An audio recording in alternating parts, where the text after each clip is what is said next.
अस्सलामुअलैकुम।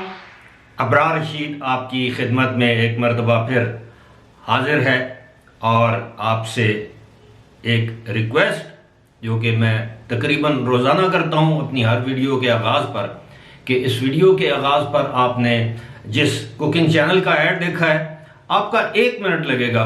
इसका link description box में मौजूद है, आप इसको ज़रूर सब्सक्राइब कीजिएगा। मुझे खुशी होगी, हौसला होगा। आपका बहुत बहुत शुक्रिया और उन लोगों का भी शुक्रिया जिन्होंने ऑलरेडी इस चैनल को सब्सक्राइब कर रखा है। एक अच्छी खबर है, काफ़ी दिनों से मुझे वैक्सीनेशन बूस्टर डोज के हवाले से बहुत से सवालात मिल रहे हैं। हालांकि इस पर मैंने बहुत ज़्यादा वीडियोस बनाई हैं, लेकिन शायद कुछ लोगों की नज़रों से वो वीडियोस नहीं गुजरी होंगी। अगर आप मेरे चैनल पर जाएं और सर्च करें तो आपको वीडियोस अब भी मिल सकती हैं। लेकिन आज मैं ख़ास तौर पर उन लोगों के लिए अच्छी खबर है जो कि यूएई, मैं इस वक्त यूएई की बात करूंगा, यूएई का वीज़ा लगवाना चाहते हैं, चाहे वो रेजिडेंसी का वीज़ा हो, टूरिस्ट वीज़ा हो, वर्क वीज़ा हो, एम्प्लॉयमेंट का वीज़ा हो। उस हवाले से अब यूएई ने यानी मुत्तहिदा अरब अमारात ने वैक्सीनेशन के हवाले से जो नए कवायदो ज़वाबित वज़ा किए हैं या जिनको पब्लिक किया है, वो मैं आपके सामने रख देता हूँ कि किस शख्स को कौन सी बूस्टर डोज लगवानी चाहिए, किस शख्स ने कौन सी वैक्सीन लगवाई है, कौन सी नहीं लगवाई, कौन सी वैक्सीन है जो कि यूएई में अप्रूव शुदा है, और वैक्सीन लगवाकर यूएई जाने वालों के लिए क्या शराइत और क्या कवायदो ज़वाबित हैं। जिन लोगों ने वैक्सीन नहीं लगवा रखी या एक डोज पाकिस्तान में लगवा रखी है, दूसरी डोज नहीं लगवाई, तो उनको क्या करना चाहिए। लेकिन मेरी आपसे रिक्वेस्ट है कि आप मेरी इस वीडियो को आखिर तक ज़रूर देखिएगा, ताकि वैक्सीन के हवाले से आप लोगों के जहनों में जो भी सवालात हैं उनके आपको जवाब मिल सके। सबसे पहले तो मैं ये बता दूं कि जिन लोगों ने डबल वैक्सीनेशन करवा रखी है, यानी वैक्सीन की 2 डोजेज लगवा रखी हैं, उनको पाकिस्तान से यूएई जाने में कोई परेशानी नहीं।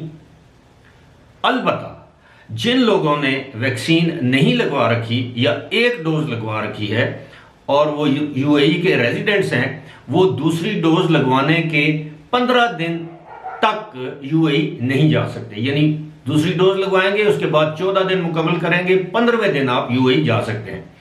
याद रहे कि ये जो वैक्सीनेशन का सर्टिफिकेट है, इस पर क्यूआर कोड का होना लाजमी है। क्यूआर कोड के बगैर आपकी वैक्सीनेशन सर्टिफिकेट को कबूल नहीं किया जाएगा। अब आते हैं जनाब दूसरी तरफ। अब जो लोग विजिटर्स हैं, टूरिस्ट वीज़े पर वहां पर जाना चाहते हैं, उन्होंने वैक्सीन नहीं लगवा रखी, तो उनके लिए ये है कि आपको उसी तरह पीसीआर टेस्ट जाने से पहले करवाना पड़ेगा, वहां पर अराइवल के बाद पीसीआर टेस्ट करवाना पड़ेगा। अगर ज़रूरत महसूस हुई 4थे और 5वें दिन भी आपको पीसीआर टेस्ट करवाना पड़ेगा। और जिस जगह आप जाएंगे, आपसे या तो वैक्सीनेशन का पूछा जा सकता है, अगर वैक्सीनेशन नहीं है तो वैलिड पीसीआर टेस्ट का पूछा जाएगा।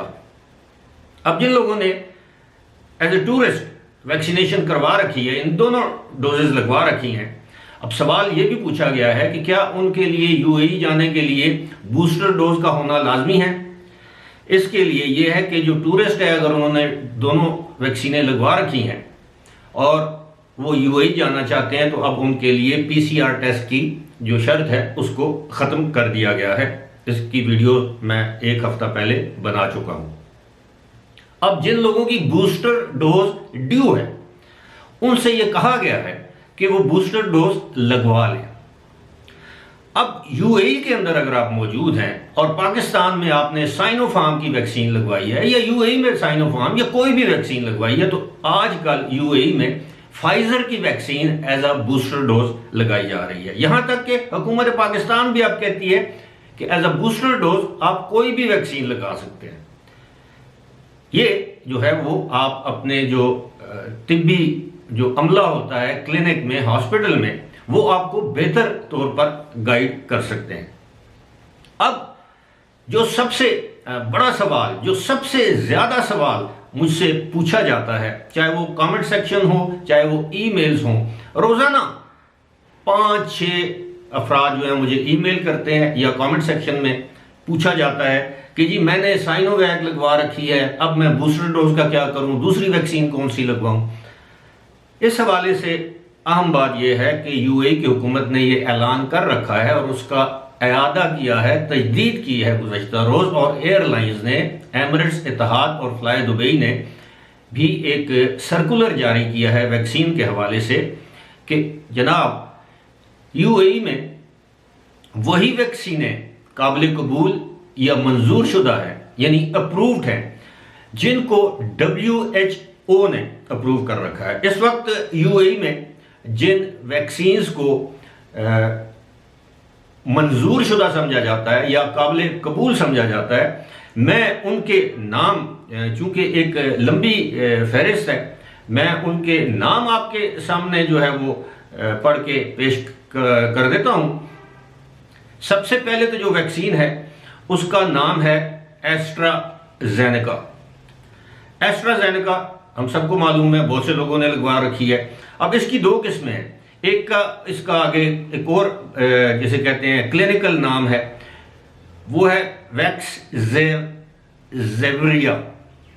और दूसरी जो है वो SK bioscience company limited from Korea, यानी कोरिया में भी जो एस्ट्राजेनेका बनती है वो भी काबिल कबूल है। यूएई की मैं बात कर रहा हूं।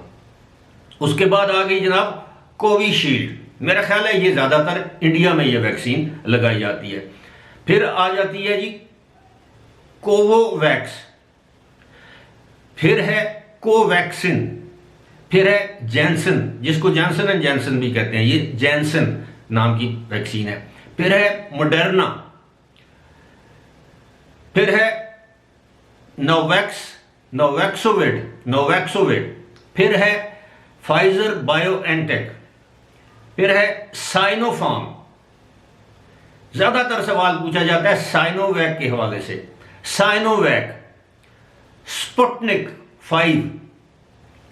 अब जो लोग मुझसे पूछते हैं कि कैन साइनो अगर पाकिस्तान में आपने लगवाई है तो क्या वो वहां पर मंजूर शुदा है, तो ये जो मैंने लिस्ट आपके सामने पढ़ी है इसके मुताबिक कैन साइनो नामी वैक्सीन जो है वो यूएई में अप्रूव शुदा नहीं है।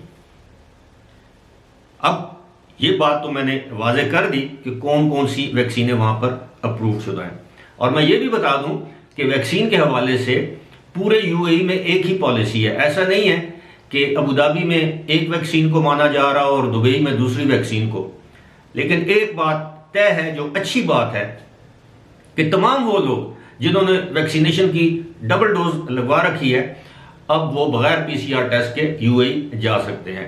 बूस्टर डोज का मैंने आपको बता दिया कि अगर आपकी पहली दूसरी वैक्सीन लगवाए हुए 6 महीने से ज्यादा अरसा गुजर चुका है तो आप दुनिया के जिस मुल्क में भी हैं, जिन वैक्सीनों का मैंने नाम लिया है, इनमें से किसी भी एक की बूस्टर डोज आप लगवा सकते हैं।